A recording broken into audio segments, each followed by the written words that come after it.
Good morning, good afternoon, good evening, or whenever you should happen to find this. Welcome to the Quote of Arms podcast. This is episode 18, which is a good number. It's a lucky number, it's a lucky Jewish number. 18 and 36 are both so high and double high, which are lucky numbers. And we're lucky enough to have a very special guest on today. We have... Hi, I am Nick, aka Janky as heck. Awesome, great to have you on. And I've had the pleasure of being on yours before, which is... WNXS News, your nexus for magic news. Awesome. It seems like when it comes to news, they are certainly NXS.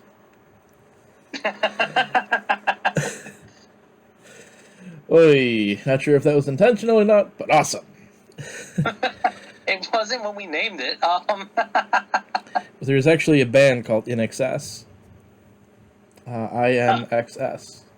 My dad actually likes them. So it's dad rock? Kind of. It's from 80s. Huh. So yeah, that's about dad rock era. No, our podcast name came from just the fact that we are hosted through mtgnexus.com. That's our lead sponsor / host site.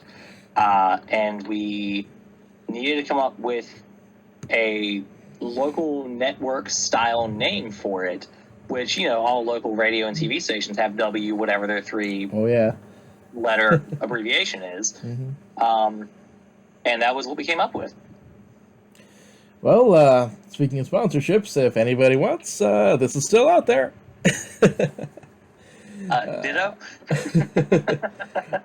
Oh, no, I'm joking because we don't have one, but WQOA does sound pretty cool.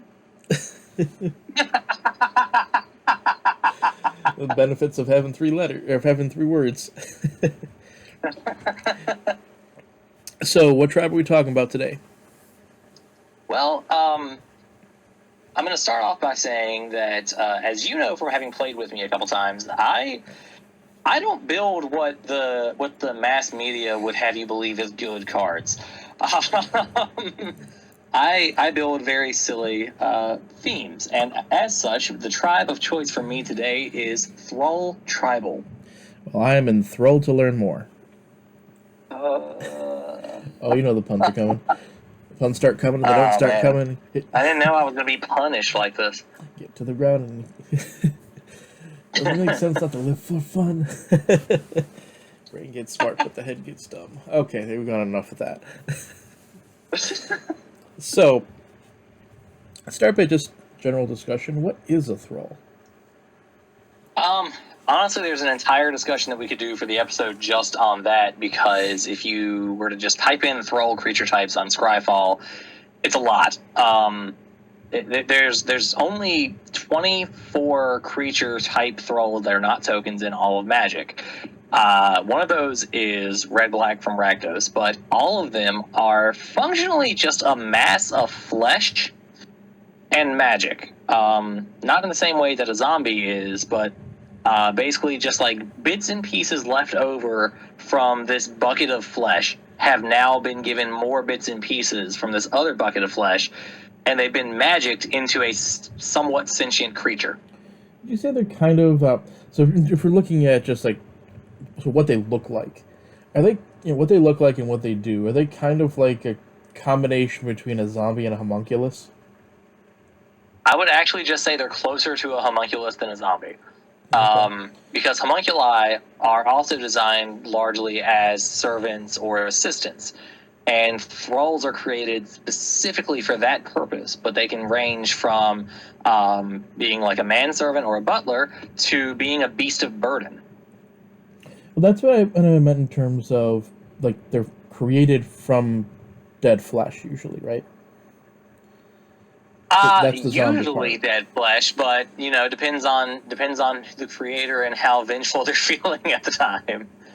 Well, they're created from the flesh of things that at least at one point in time were living. Correct, yes. That's where the zombie part came in. They're like the Correct, combination of a zombie and a homunculus. Yes, they would be zombies and homunculi could have a child, it would be a Thrull. Zombunculi.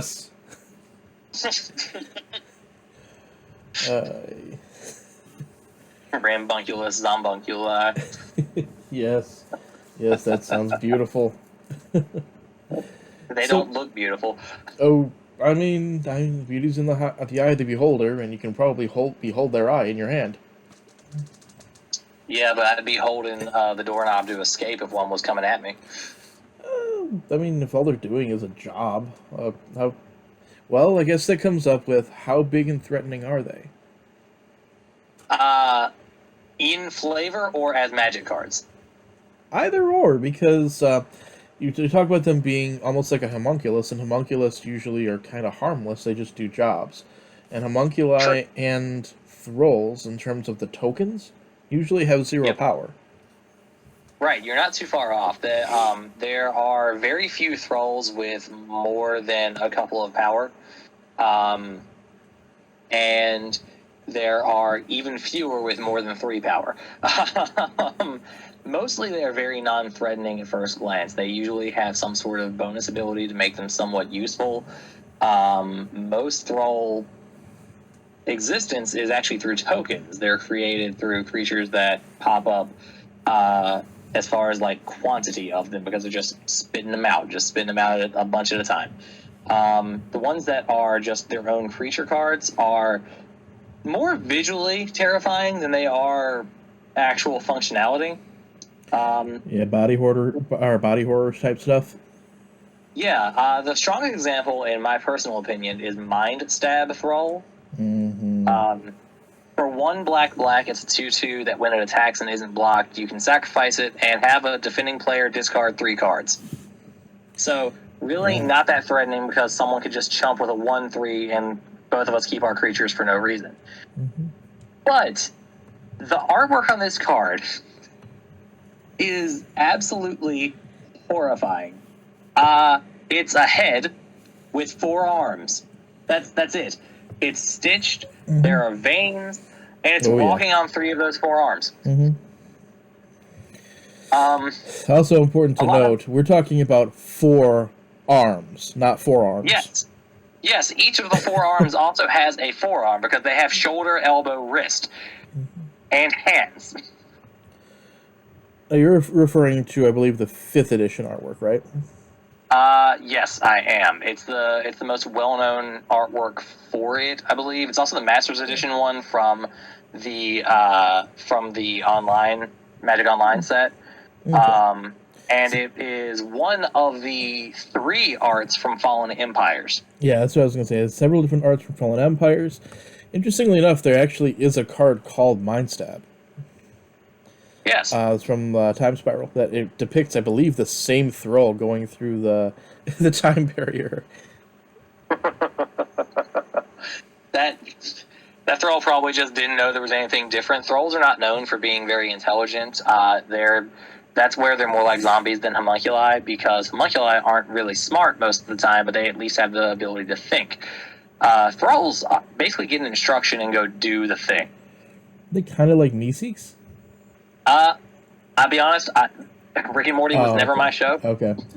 I'm not a huge fan of it either. It was the first episode I saw, and it was actually kind of funny. Didn't he become self-aware at one point? Kind of. So the Meeseeks are these little blue creatures that are given a job, and existence is painful for them, so they actually are trying to do the job as quickly as possible so they can stop existing. Oh gosh, that's my, that's a little dark. Yeah. That's a little bit like a Thrull, I guess. Yeah, but in this case, I don't know that the Thrulls actually have the ability to feel pain. I kind of hope not. There's not a lot of perspective from Thrulls. It's usually seeing the people who control them. Yeah. So speaking of people who control them, who controls the Thrulls? In this particular deck, it is Teysa Orzhov's Scion, the first Teysa incarnation, because in the OG Ravnican novel trilogy, one of her abilities was creation and control of Thrulls. In the novels, not the card, obviously. In the cards, it's spirit tokens. But she was very high up and still is in the Orzhov hierarchy. And she had the ability to create and control Thrulls, use them mostly as manservants, And yeah, so flavorfully, she seemed to be the best choice for me to also be able to get in more than 20 Thrulls. Oh, yeah. So, when black creatures die, she creates spirits, right? Yes. And I can also sacrifice 3 white creatures to remove target creature from the game. Mm-hmm. So theoretically, she works best with things that are from the Orzhov Guild, but either of those abilities could be very powerful on their own. So exactly. When a black creature when a black creature dies, she makes a spirit. Do you have 1/1 white flying token. Do you have ways to make that flying token black? Yes. Like Darkest Hour, I think. Bear with me 1 second. I'm sorry. I just realized I don't remember the name of the card. I think Darkest Hour makes everything black. Yes, Darkest Hour is the one I'm thinking of. Yeah. Darkest Hour is an enchantment that, if Scryfall will cooperate, that just says for 1 black mana, all creatures are black. Mm-hmm. As a consequence, because Teysa just says whenever another black creature, so as long as she's not the creature dying, she is able to just continually spit out these white tokens. With the white tokens becoming black tokens, they are also able to be sacrificed, continually removing things. So it's basically an infinite removal loop, as long as the targets don't have hexproof or shroud or ward. Oh yeah. So those are some of the interesting things you could play with, and she's perfectly fine with sacrificing them because they're just these little balls of flesh that happen to have gotten animated, right? Exactly. They are basically just like little chunks of living being. Mm-hmm. And they are no longer a living being once they become the spirits, but much like some of the later Orzhov token incarnations, they are white and black and can keep being sacrificed for more stuff. So in addition to being tribal, it's an interesting flavor synergy, especially when you consider what it is that she was actually fighting against with the Ghost Council, where they make people indebted even after death. She's making these flesh things enslaved even after death. Now, in fairness, Teysa was not opposed to the concept of the post-death debts being paid. She did not like the concept of the Ghost Council running the show when they should have just been gone from the plane by then. She did not want to be in their specific control. She wanted to run things for herself, and she would have been a little more altruistic compared to that leadership group. But Kaya is the one who, when she stepped into the role of guild leader, really wanted to find ways to set those post-life debts free. Mm-hmm. Nice. Teysa was basically a progressive moderate. Mm-hmm. And Kaya would be closer to a leftist or a socialist. It's interesting to see some of those come in, and also, so especially given the marginalized groups that those individuals represent, and kind of the social political groupings that they represent. Like when you think about little little African American girls who are looking up to Kaya, that's an interesting thing to look at. She's not just an assassin who happens to kill ghosts. She's a liberator. Exactly. She is doing the best she can to fix a broken system from the inside. Mm-hmm. And that's an important message to get out there, because actually, I did not know that about her. I thought she just killed ghosts. Because you look at the names of the cards, there's Geist Hunter, there's Ghost Assassin. It doesn't sound like she's a political activist. It doesn't sound like she represents those things, but to those groups, she does. And one of the big things about that was that when she was first introduced, that wasn't her primary character trait. She was a ghost assassin.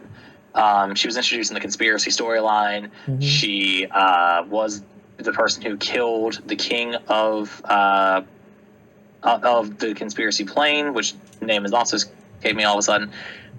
She was doing it because of job, and that's how she got introduced to the last Ravnican cycle / War of the Spark storylines. Nicol Bolas hired her to go kill the Ghost Council.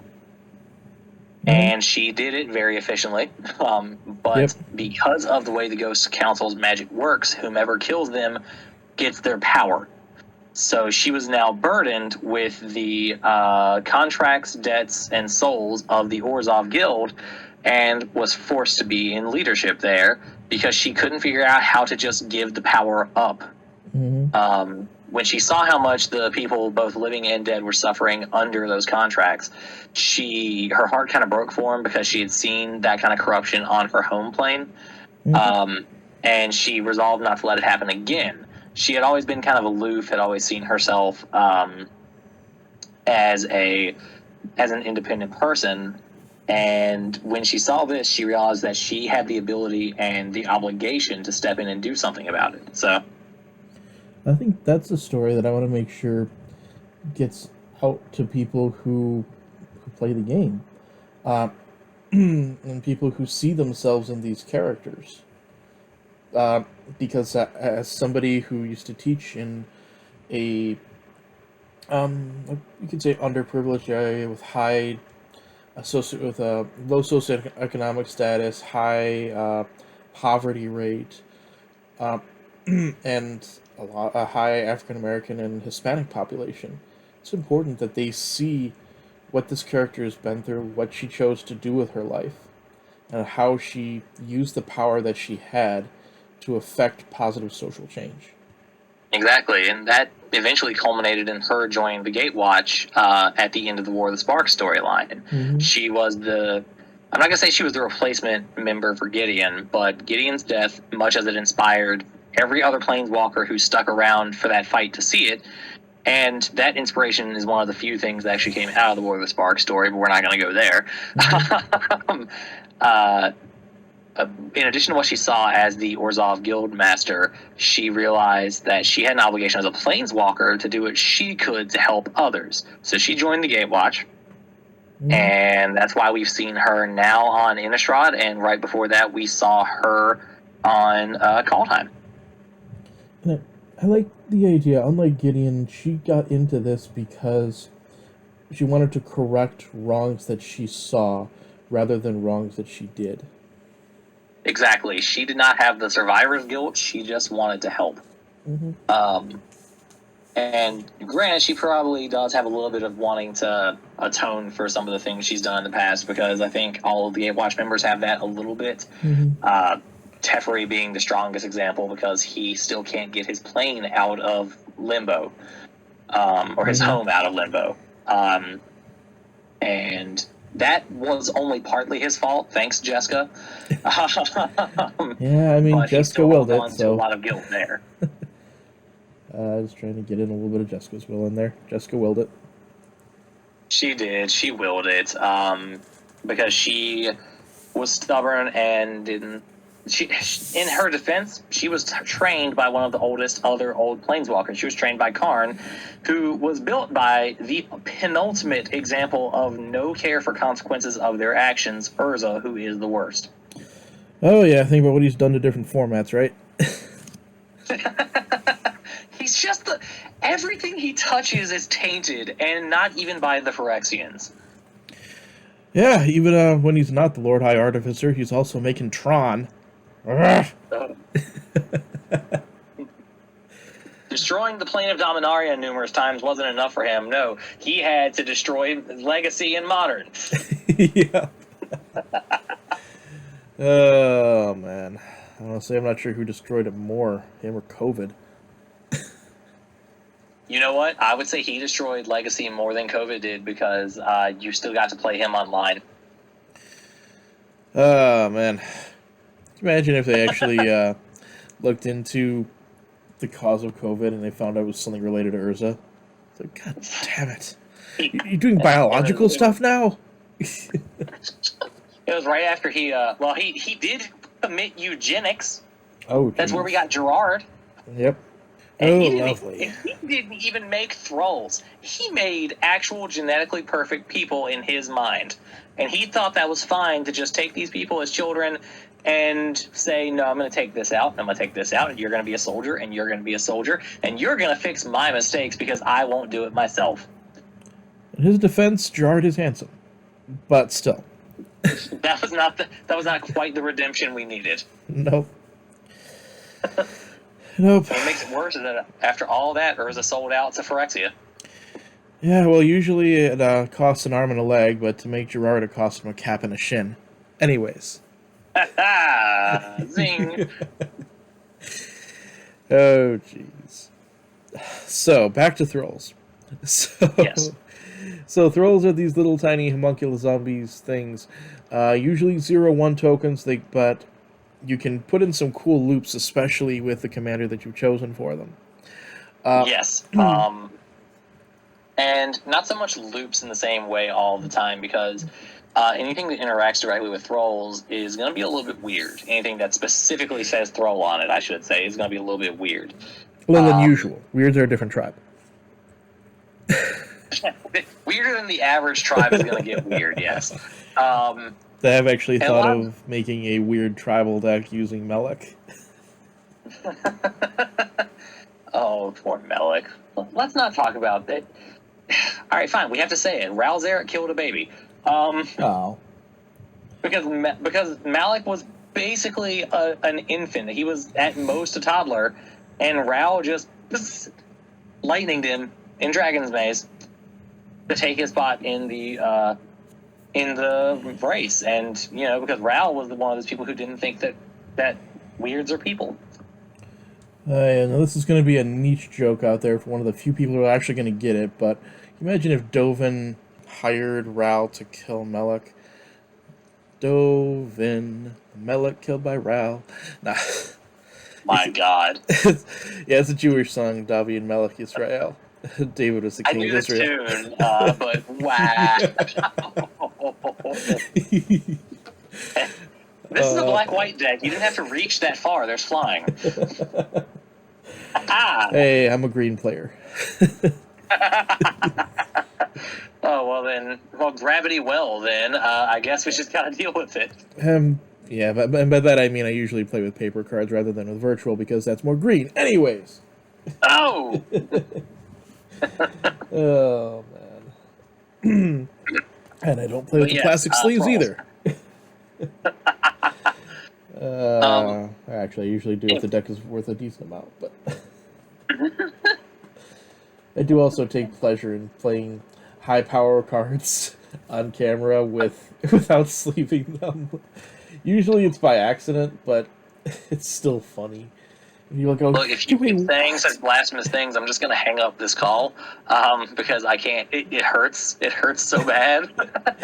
Hey, don't take such blasphemous. Don't take such actions when I'm doing blasphemous things. Don't want to have a blasphemous act. I'm just in the thrall of these terrible jokes. Oh man. So, you're taking your pound of flesh. Okay. All right. So, speaking of pounds of flesh, we're back on Thrulls. Yep. Merchant of Venice joke. Okay. Yes. So Thrulls are an odd tribe for a lot of reasons, and not just the fact that a large part of them are costed either 3 or 5 mana. They're odd because they have the absolute least synergy, I think, out of any tribe that can justifiably, we can say, has some support out there. Because we know there's like those couple of things there's those couple of creature types that only have, like 5 actual of those and then a bunch of changelings, so we don't count those. But Thrulls have, like I said, 24 total. One of them is red and black, so it can't go in this deck, but the other 23 just hang out. There's very few things that actually interact with other Thrulls. Most of the things that do aren't Thrulls themselves, but an exception to that is Thrull Champion, which specifies that all Thrulls get +1/+1. It's a 2/2 by itself, so for 5 mana you get a 3/3 that gives other things +1/+1. Mm-hmm. and it has the ability to tap and steal a Thrall as long as you have Thrall Champion. I don't have built into this any way to turn creature types into other creature types, just not something I did. This guy is in there to be an Anthem. Yeah, or Maskwood. Lord, I guess, more accurately. There's Maskwood, there's, what's the black? There's a black card, Conscription, I think? I think so, yes. Mm-hmm. If you wanted to go a very strange route and force all of your creatures, and have this card and make all of your creatures vampires, you could use New Blood to change all of the text on it from one creature type to another, so it would be all vampires instead. Yep. It's weird. But unusual. One such good. No, I just said unusual instead of weird because weird is a tribe. One such non-Thrall who interacts with Thralls is honestly, I think he's the master of the tribe. He's the best of the breed. He is Indrik Sar, Master Breeder. Yep, that's the one that I originally thought it was. Exactly. But looking at the mana costs right now, I would only have had 19 actual Thralls. I would have had to find support elsewhere. And that's not how I wanted to do it. I wanted to go all in. Indrik Sar is a 5-mana 2/2 that says whenever you cast a creature spell, you put a 1/1 black Thrall. You put X 1/1 black Thrall tokens onto the battlefield, where X is that spell's mana cost. And then once you control 7 or more Thralls, you sacrifice Indrik Sar, Master Breeder. So, after you cast himself, let's say you cast, and you don't have any other Thralls at this point. Let's say you cast, 2 or 3 medium-sized creatures. Indrik Sar is going to have to die. But wait, what if he didn't? Maw of the Obsidat is a sack outlet that helps get around something like this. It's a 3/3 that you can sacrifice a creature, and all creatures you control get +1/+1 till end of turn. Nice. So some of the other Thralls in the world of Magic fly, like Grasping Thrall, who enters a battlefield, deals 2 damage to each opponent, you gain 2 life, and it's a 3/3. But let's say that you have 4 Thralls outside of Maw of the Obsidat and Grasping Thrall. You sacrifice some more before you cast your next spell in order to give all your creatures that extra power. And you go ahead and just keep doing that and just smashing face. That works. Another example of just interaction with Thrall tokens is Tevesh Azat, Doom of Fools, from Commander Legends. That is another commander that makes Thralls. Exactly. But he's the only partner in the deck, so I can't go that route. But Tevesh Azat's a 5-mana planeswalker who can be your commander with 4 loyalty on entering, and his first activation is +2 loyalty to create 2 Thralls. His middle ability is +1 loyalty to sacrifice a creature or planeswalker, which will let you draw 2 cards, then draw another card if the sacrifice permanent was a commander. So if I just need to have some emergency card draw, Tasla is only a 3-mana commander. She's not hard to recast. After a certain point, because this is a black-white deck, that's going to change. But for the first 2 or 3 times, she's not too much of a challenge to get out. So I can sacrifice her in an emergency to get 3 draws, or get rid of one of these tokens from Indrik Sar or from Tevesh themselves to get some card draw. And then his last ability is -10 to gain all the commanders. You just steal all the commanders. Tevesh Azat is not in here to steal all the commanders. One of the things I don't see very often is people using Tevesh alongside alongside a partner commander, really just for the colors. So if you wanted to put in that red-black Thrall, you could always put him with maybe Bruce Tarl. Right, and I could, but Bruce Tarl, if I were to do that, I would have to find places that I would want to cut, or somewhere else that would justify splashing in the red. Because the deck was built originally in mind. The original list of this deck was built before we knew Tevesh Azat was going to exist. So it was built mostly with pre-Commander Legends cards in mind. And a lot of those have like double or triple mana symbols for those colors. Like Dark Prophecy, for example, and when you have to start cutting the mana up, you have to start justifying where your lands come from. And I'm a budget player as well as a silly card player. So shock lands are not in very many of my decks. In fact, this deck, the most expensive card is $15, and it's the only one above 10. Yeah, I mean, it kind of reminds me of a tribal deck that I built before Commander Legends came out, and then I adjusted one of the commanders, and that was it. I really haven't put much else into it. It was my trap deck. Right. And this one's very similar to that. It's the most recent cards, aside from Tevish Zot, there's the Kaya from Kaldheim, because she will help me get back things like Indrik Sar if I do have to sacrifice him. And then there's a couple from the last Zendikar set, but most of these are from any given Ravnica era you want to pick. Because Maw of the Obsidat and Treasury Thrall are both from the Return to Ravnica cycle. Then most of the Thralls are either from Fallen Empires or the original Ravnica. A lot of the other things like the mana rocks that I have in here are from around that same kind of bracket of time. Yes. So how do Thralls actually win? We talked about how you can machine gun creatures theoretically with the right setup, but we also talked about how they're tiny. Exactly. Yeah. So while this is a Thrall tribal deck, it would be almost ludicrous for me to rely on the Thralls themselves to actually win this game. Because it's like you said, and like I said, they're not usually that large outside of the Maw of the Obsidat ability, and most of them don't have things like trample or double strike or most evasions. There's a handful of flying, that's it. So we have a couple of non-Thralls in to just steal the win for us. Things that help with the machine gunning, like Vishkal Blood Arbiter, who is hands down my absolute favorite vampire. He's just so good. I love the art too, especially in a Thrall deck. It's just a dude sitting in a chair. Yeah. Oh, he's just a big friend. But this big friend also says that you can sacrifice a creature to put X 1/1 counters on himself, where X is that creature's power. And in a similar fashion to Teysa, you can use that first ability to activate the second, where you remove all +1/+1 counters from him to get target creature -1/-1 till end of turn for each counter removed that way.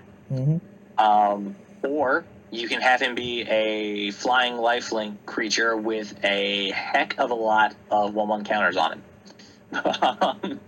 So just pound through. Rogue's Passage is, of course, in the land base, because otherwise these big creatures would never really get through, because flyers aren't that hard to come by. There is also, in the event that the game goes long enough, which a little less likely but not impossible, my favorite, tied for favorite sorcery of all time, Debt to the Deathless. Oh, nice. Yeah, X, double white, double black. Each opponent loses 2 times X life, and you gain life equal to the life lost this way.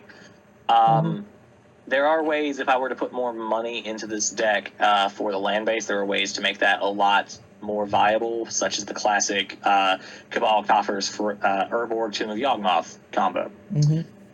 Just make all my lands swamps, and just make everything that much bigger. So you really don't have to put that much into it. I would actually say it's really good. I would say before putting in the coffers part, I would put in Beseiju. Beseiju is also a really good choice as well. Then, if I just wanted mana doublers or something of that nature, I could put in the Gauntlet of Might or the Caged Sun if I wanted to go that route. Of course, they're not in here because budget, again. Yeah. But there is a little bit of life gain somewhere throughout. There's some life loss intentionally, like card draw, like Argyll's Bloodfast. But Vampiric Rites lets me gain a life for sacrificing creatures and drawing cards. And above all, of course, I need other payoffs for the sacrifices to help me get there. So something like the newest Tesa, who gives double the death trigger. So the newest Tesa is in here, and she works with her first predecessor. This is Tesa, just Tesa Karlov. If a creature dying causes a triggered ability of a permanent you control to trigger, that ability triggers twice. And creature tokens you control have vigilance and lifelink. So number one, she makes the Thrulls actually combat relevant, the tokens. She, on top of that, creates extra tokens from the commander Tesa, because if I sacrifice one black Thrall token, I now have two white flying vigilant spirit tokens that, in addition to dealing that damage, can have twice as many options to sacrifice. So if I sacrifice two of the black Thralls, I get 4 white creatures.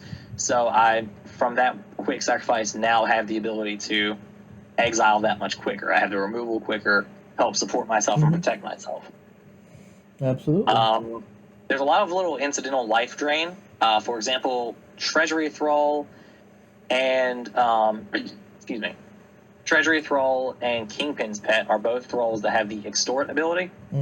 So if I cast some of the cheaper ones late in the game, I have the extra mana to pump into that, drain the opponents a little bit, keep myself a little higher. There is Sorin, Vengeful Bloodlord, to give my stuff lifelink. All creatures and planeswalkers lifelink, including just having himself ping things. There's no cohesive single win con, because I have enough glass cannon decks that doesn't seem that's not new to me. In this case, I have a way to use small incremental things to stall out myself, to cycle out some sacrifices and make my other stuff stronger and just force it through. Awesome. I wonder if Pontiff of Blight would work. Pontiff of Blight would not be the worst addition here, but when it came down to thematics versus mechanics, I decided that removing that from the possible cut list was the better idea, just getting it out of there. It was in the maybe board for the longest time. But when cuts came to cuts, there were certain things that I just needed to make up for that the colors themselves have problems with, that if I'm going to stick with the budget, I needed to make up for it. So things like card draw being necessary were huge things. And I, of course, just had to throw some random I had to throw mana rocks in there to be able to keep up. So yeah, it was especially the variable costs that you have in there. I'm sorry? Especially with the variable costs that you have in there. Like this mana cost goes, without counting the X spells, anywhere from 1 to 8 mana. Most of that is in the 3 to 4 mana range, with a good chunk of the creatures sitting at 5, but most of those are still around 3 or 4 mana. So the curve itself isn't that high, but some of the cards that I want to use for their maximum effect are higher costed, like the Death to the Deathless, or my favorite board wipe, Decree of Pain. And the timing of some of the spells is a big important recursion spell, Agadine's Awakening, which is X3 black return from my graveyard to the battlefield any number of target creatures that each have a different converted mana cost X or less. At least it can also be a land, though, although I'm not sure you want it to be. It can be, and that's another thing that helps offset the trouble that white-black has with ramping on a budget. I have that backup land just in case. Yeah, so it's nice to be able to work some of those jobs into cards that you're already using. Exactly. And some of them also help with other strange things. For example, there is Basil, I'm not sure how to pronounce it, Thrall. That is a 2 black mana Thrall that's a 1/2, but I can tap and sacrifice it for 2 black mana. So it hangs out as a physical body that I need if I need an emergency blocker, or if I need to ramp out a bigger spell on the next turn, I can do that. There are other ones that do like a pseudo recursion, like Morg Thrall can be a sacrifice outlet in and of itself. So I can block with it and then sacrifice it to put 3 cards from my library, from the top of my library, into my graveyard, which will allow me to basically have something I can return to the battlefield later through something else, or return from my hand. All sorts of bonker stuff like that, because Black's very good at using both of those. If you're curious, listeners, for the strangest ways you can use anything with Thrall in the text, then buckle up. Because I'm going to read how it's worded on the card first, then I'm going to read the errata, which isn't a lot better. Torarch's Gate from Fallen Empires is 1 black for a land enchantment that says, quote, can only be played on target land you control. Sacrifice a Thrall to put 3 time counters on Torarch's Gate. During your upkeep, remove a time counter from Torarch's Gate. If there are no time counters on it, bury it. 0, tap the land that Torarch's Gate enchants. All attacking creatures you control get +2, -1 until end of turn. Now, the cleaner version of that is almost identical. One of the only real differences is that it doesn't have the weird pay 0 mana, then tap the land mechanic. It just says tap enchanted land. And you can, of course, and it does specify that you can only activate that ability if the enchanted land is untapped. But you have to sacrifice the Thrall to get the time counters on it, and it specifies now with the Oracle, at the beginning of your upkeep, remove a time counter from the gate, and then if there are no time counters on it, sacrifice it. So it specifies that that's on the upkeep that triggers. There's, of course, Sarpadian Empires Volume 7, which is an artifact that comes into play. And when it comes into play, you choose a white citizen, a blue Camerid, a black Thrall, a red Goblin, or a green Sapperling, and you pay 3 to tap it and put a 1/1 token of that type. Kind of funny, because you can use you can make a 1/1 even though it would normally be a 0/1, right? Exactly. Sarpadian Empires was during Time Spiral, when tokens stopped being quite as 0/1-y, unless they're plants, because plants are going to be 0/1s. It's an odd try with a lot of odd cards. Thrall Retainer, for some reason, is not a creature. It is an aura enchantment for 1 black mana that depicts a Thrall swinging a 2-pronged Morning Star. Like there are 2 Morning Stars on the Morning Star. Oh, dang. And it's an aura that gives the creature +1/+1. You can sacrifice the enchantment to regenerate the enchanted creature. Yeah, it's weird, man. It's yeah. Breeding Pit is an enchantment that you have to sacrifice at your upkeep unless you pay 2 black mana. That at the beginning of your end step gives you the classic 0/1 black Thrall tokens. Well, that's good. There is a 4/4 Thrall for 3 and a black called Daralore. That honestly looks more like a centaur than a Thrall, because it looks like it has like horse legs on the back. But because it was Fallen Empires and it was one of the, back then a 4/4 for 4 was way too good. It had to have a downside, right? Yeah. That downside is that your black spells now cost 1 more black mana to play. Oh yeah, that's part of a cycle. Yep. It's part of basically a color hating cycle. Some of those cards used to be played in Zedru when Zedru was still like the new thing. Yep. So you do like you put in, I think it was Alabaster Snail or something. Exactly. Yep. And then you would give it to someone else. You would just try and shoot it over there and be like, "Yeah, have fun with this. You're punished now. Yeah. This is yours now." It's like a trashy TV show from back in the day.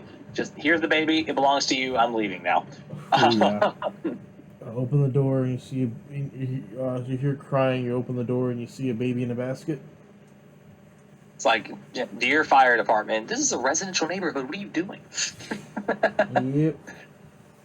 Yep. Speaking of babies that you wouldn't normally expect to find a use for, there are surprisingly, and I say surprisingly because if you listen to all these other Thrall abilities, it's a huge surprise to think that any of them actually are helpful. But there is one that is a built-in counterspell at any time, as long as you have the mana for it. Thrall Wizard for 2 and a black, also from Fallen Empires, is a 1/1 that says for 1 and a black, you counter a black spell unless that spell's controller pays either an additional black mana or 3 mana. So, let's say that someone like me was playing their Death to the Deathless and they tap out for it, and they weren't paying full attention. You get that you've got that Thrall Wizard out there, you pay 1 and a black, counter it, and they just sit there and are very, very sad. That reminds me of how I built a color-shifted control deck with, who was it at the church? Zurgo, actually. Zurgo Helm Smasher. It was a Mardu control deck. You play very strange abilities like that, and you just hope for the best. Yeah. I have 10 counterspells in it. And it actually has countered 3 in a game. That reminds me, the other day I actually got to mana tithe someone when they tapped out. It was beautiful. It was their Grave Titan. I was like, nope, mana tithe. And I was hoping to do with that deck, although I haven't quite gotten that set up yet, is to get, what was it, Sunforger on Zurgo, and then be able to search up counter spells. Oh yeah, for sure. That's good stuff right there. Live that Jeskai dream in Mardu. Yeah. Some of the other ones that are kind of useful are, like we said, there's that ramp one. There's another ramp one where you can sacrifice it just to add 2 black mana. There is, excuse me. I just had it in front of me. And now, there's Armor Thrall, which you can tap and sacrifice it to put a +1/+2 counter on target creature. Because for anyone who hasn't been playing Magic since Fallen Empires, which I haven't, but I'm aware enough of how silly it was, counters weren't as clean cut as they are now, where it would be X +1/+1 or -1/-1 counters. Oh no, it could be a plus. I think there was a +0 +4 counter somewhere out there. All sorts of bonker stuff. The power and toughness didn't have to be equal for the counters. But Thrall Surgeon, pay 1 and a black and sacrifice it to look at target player's hand, choose a card from it, and that player discards that card. You can only do it at sorcery speed, but it's functionally a non-conditional Thoughtseize or Inquisition of Kozilek. And with recursions like Phyrexian Reclamation, you can do that. Just put things back in your hand. You can keep putting stuff. You can just keep playing stuff like that. And if someone tutors and they've only got that 1 card in their hand, you go after what they just played. Oh, so you're working with the Phyrexians now? I mean, no, because they're no. I'm reclaiming from the Phyrexians. Is it reclaiming from the Phyrexians, or is it the Phyrexians reclaiming things? Per the card, it's Phyrexians reclaiming things, but I'm choosing to defy that and use it against them. Okay. There we go. There's also, speaking of recursion, because budgetary things exist, Malevolent Awakening in a deck that runs a ton of tokens is a very good card. You can pay 3, sacrifice a creature to return a creature card from your graveyard to your hand. This is an enchantment, so if I do have to sacrifice Indrisar, I can sacrifice one of his own tokens and get it back to my hand to recast it later. Absolver Thrall is a very strange one because it has the Haunt ability, which is not a good ability by itself, but there was the occasional useful copy of this card, or copy of that ability. And the Haunt is when the creature is put into a graveyard from play, you remove it from the game, haunting target creature. So, kind of like after it died, it would become an aura, but it wouldn't technically be an aura. It would stay in exile once the haunted creature was gone. But when Absolver Throll comes into play or the creature it hunts dies, you destroy target enchantment. So you get 2 enchantment removals for the price of 1. As long as the thing as does well as a die, blocker. yeah. But most of the Thrulls aren't really that helpful. I remember there was Most of them are Throll kind of like that... Pale Abomination, where it's a 5/5 with Death Touch, and which is good, but that's all. Yeah. It was a Thrall that would remove counters, which was pretty interesting. It's one of the few ways Yes, to that do is that. also in here. That is, I just saw it again. I've got the list pulled up, and because I'm not as organized as I need to be. Okay, it's an interesting card. It's actually not quite a staple, but it is certainly a very powerful Oathbreaker card, too. Yeah, it's very good. It's Thrall Parasite. You can tap it and pay 2 life counter from target non-land permanent. Mm-hmm. So yeah, an Oathbreaker definitely very good because it helps get rid of those pesky commander planeswalkers. It also helps get rid of It helps get rid of indestructible things that are indestructible due to divinity counters. So if someone has just used one of those enchantments that give the divinity counter to something, you can remove that counter, then still target it with like a Doom Blade and get it out of there. Mm-hmm. There's always counters that you want to remove from things. Oh yeah, for sure. There's all sorts of stuff you wouldn't expect to want to remove that has a counter on it, but yeah. And there's a lot of times after a combat that a creature just is only surviving because it has that +1/+1 counter. So you just pluck that off of there, and now it's a kill spell. Oh yeah. And some people forget about the fact that when you remove the counters, any damage on it is still marked. And so the damage is marked until end of turn, and so even if it's big enough to survive for a while, if you remove those counters, it can still die. And it sure can. That's 100% correct. Mm-hmm. The same is true even if it had indestructible and it had, say, -1/-1 counters on it, things like that. Or if it was it's just some weird stuff like that. If it had, so you can remove the ability to remove counters, especially at instant speed, is really cool. Yep. I can only think of one other card. There's Clock Spinning that can do that, and then there's not many that can do it at all, and most of that's sorcery speed. There's a red-green creature, I think. Yeah. Also, that vampire that you can, I think, sacrifice to do it at instant speed. Yeah, to remove the other all ones counter. can do that repeatedly, though. Yeah. Yeah, there's another vampire that enters the battlefield that you can just, that just when it enters, it does the thing. Mm-hmm.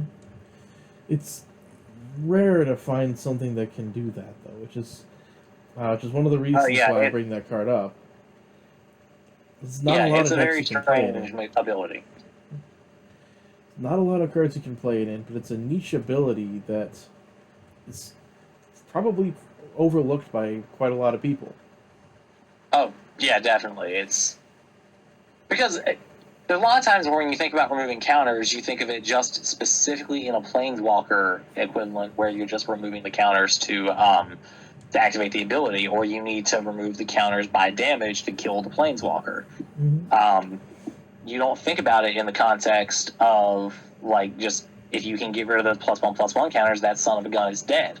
Mm-hmm. Well, even if all it did was remove counters from planeswalkers, gonna get my Jewish stuff, but it would have been enough. Yeah, I mean, even if it was just, it's like you said, being able to remove a counter from planeswalker at instant speed removes the ability for them to activate the ability they're building towards just very handily.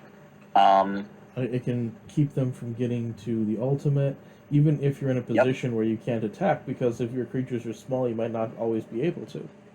Exactly. Like, people will play Ghostly Prisons and Sphere of Safeties and other equivalent cards, which make it hard to actually do what you need to do. So if you're not playing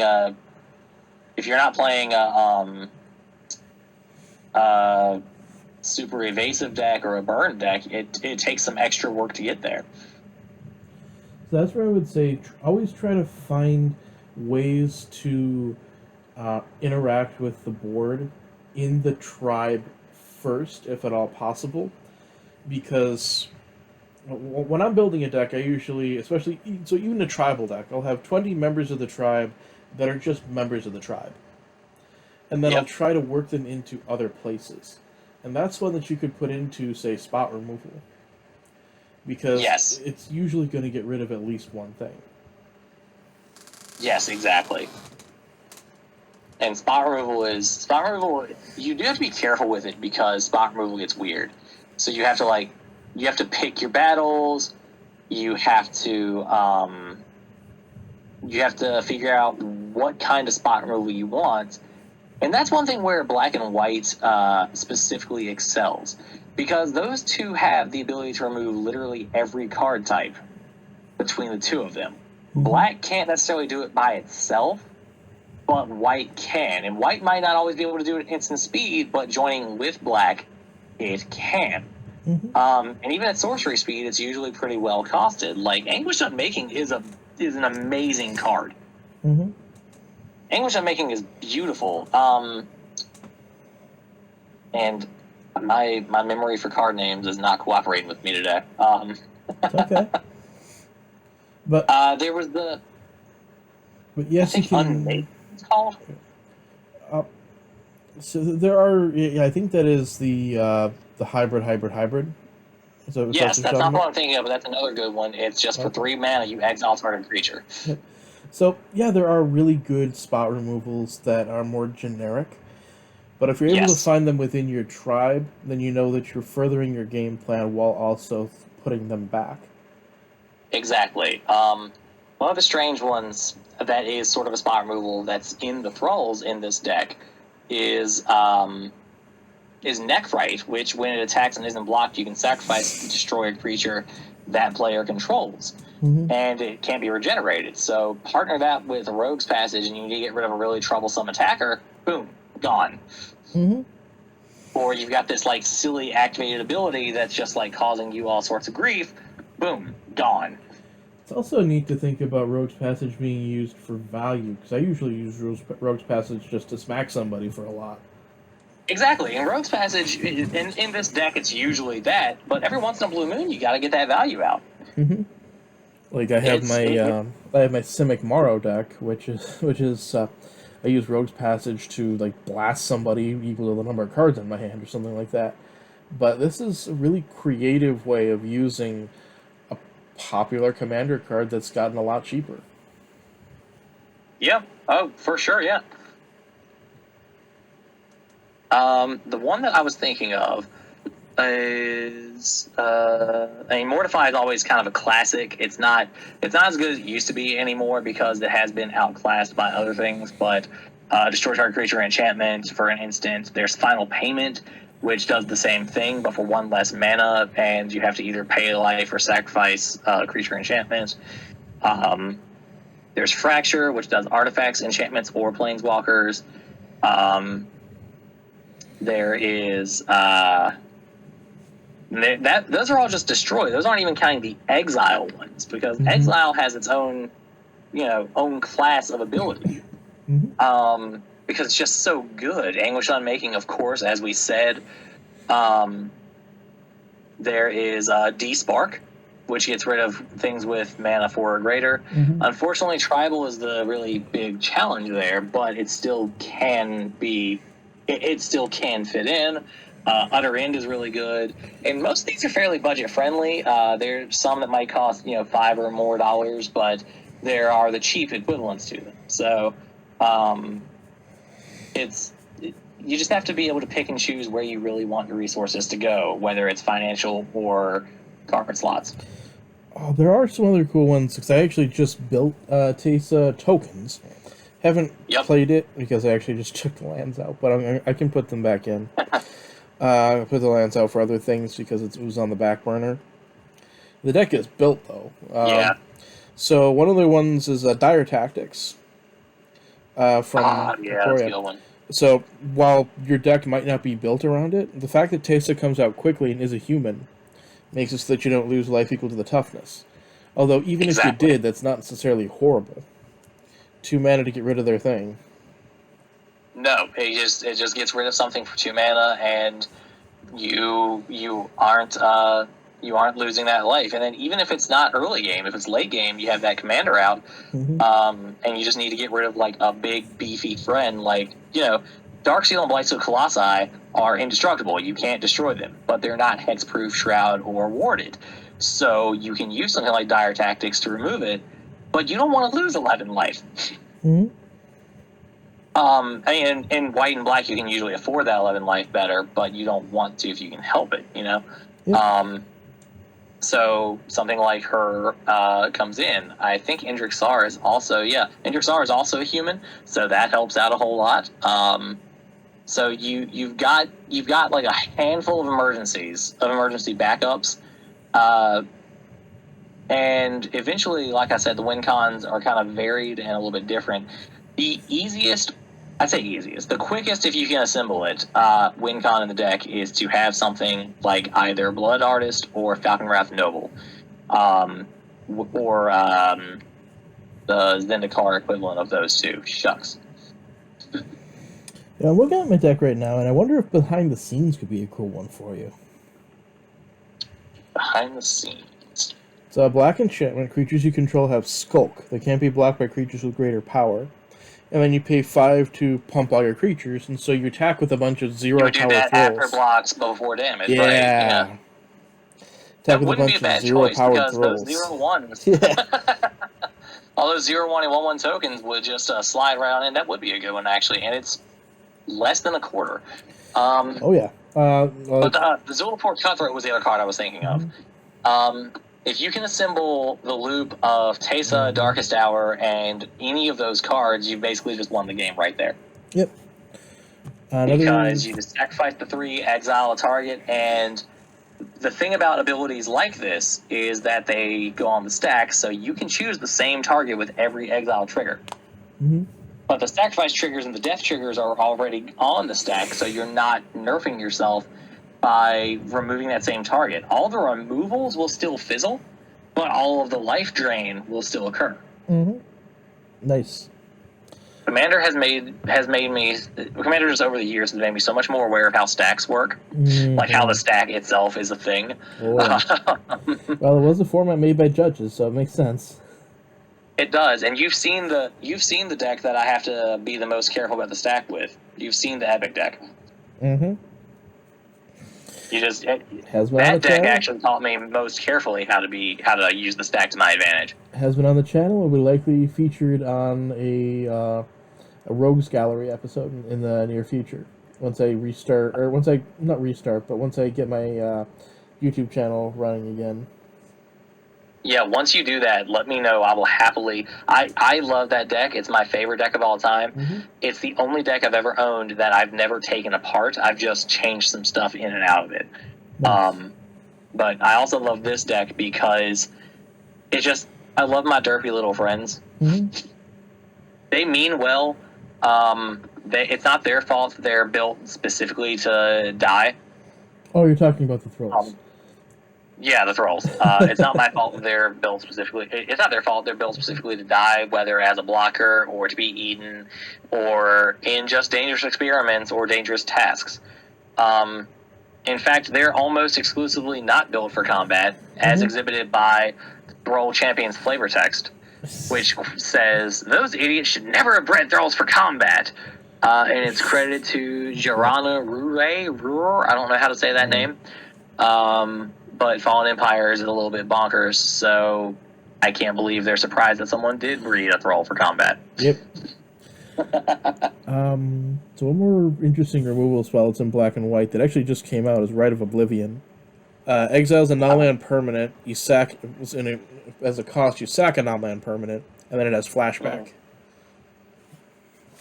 Right, that's right. And the flashback cost is only 4. Yep. I mean, of course, it's only sorcery speed, but that's not with this token thing. It's not that bad at all. It's like a recurable path, but somewhat better and worse.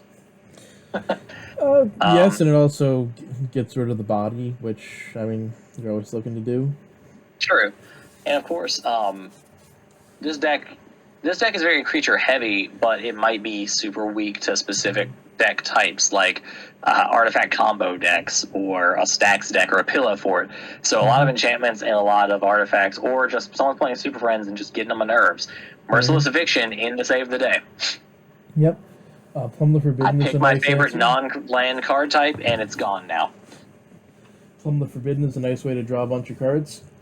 Yep, it sure is. The card draw in this deck is something that I'm especially proud of because, again, over the years, I've just had to learn how to play budgetary cards. So, Dark Prophecy is whenever a creature I control dies, I draw a card and lose life. And that's not optional, I have to do that. But if I'm sacrificing things on purpose anyway, I might as well get some extra benefit out of it. Greed is the best budget alternative to Erebos, just on the planet. Because the original Erebos is, I think, $20 right now. Greed costs the same mana to play, but it only costs 1 black, and you pay 2 life and draw 1 card. The only real downside is that it's not indestructible. Argwell's Bloodfast is another one where you can pay 2 life and draw a card, but there's some lifelink abilities in here to make up for that. And Vampiric Rites lets you sacrifice a creature, gain a life, draw a card.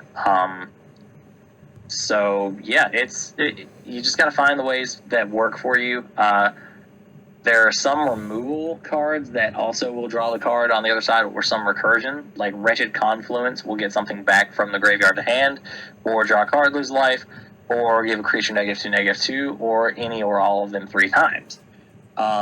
It's a little bit crazy. Oblation is a removal spell for something annoying on my opponents, or if I just need to draw 2 cards, I can get rid of a token and shuffle it, draw 2 cards. Oh yeah, I love that as a card draw effect, especially in a deck where you have a lot of extra permanence. Exactly. Yep. It's exactly perfect for that, because you don't want to give your opponents cards if you can help it, right? Like you try not to if you can help it. And with Hullbreacher banned, you have fewer choices to stop that. So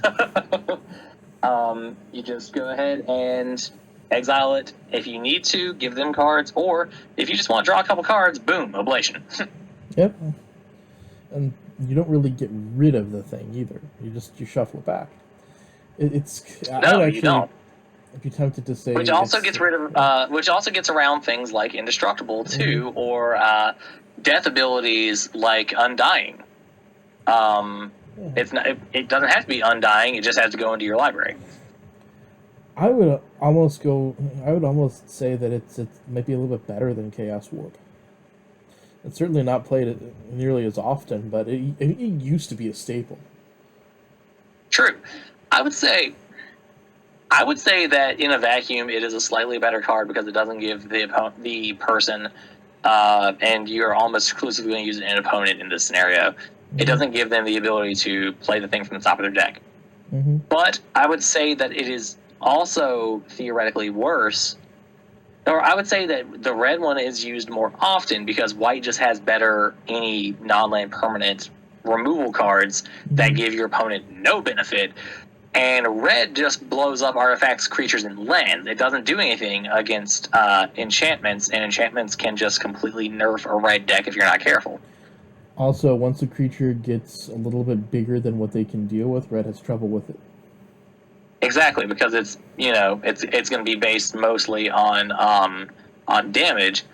Red doesn't really have any destroy target creature. And even if it did, Indestructible is still the same problem for everybody, so you have to have that loophole in it. So Chaos Warp is more of a staple because red has fewer options to cooperate in that vein, whereas white, we just went through how many white and black, not to mention all the just white cards that do the same kind of stuff. It's flexible enough, though, that you can always use it as a card draw spell. Yes, exactly. That's 100% true. But, that's just about that deck. Well, thank you very much for being on, and where can people find you?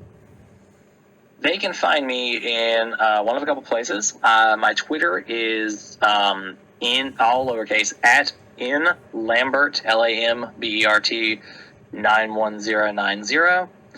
On mtgnexus.com, you can find some of my deck tech articles, which it's been a little while, need to come up with a new one, but life. You can also find me at the WNXS News podcast. Just search us on your favorite podcast host. I believe we're on everything, including Spotify, but maybe not Spotify. I have to double check.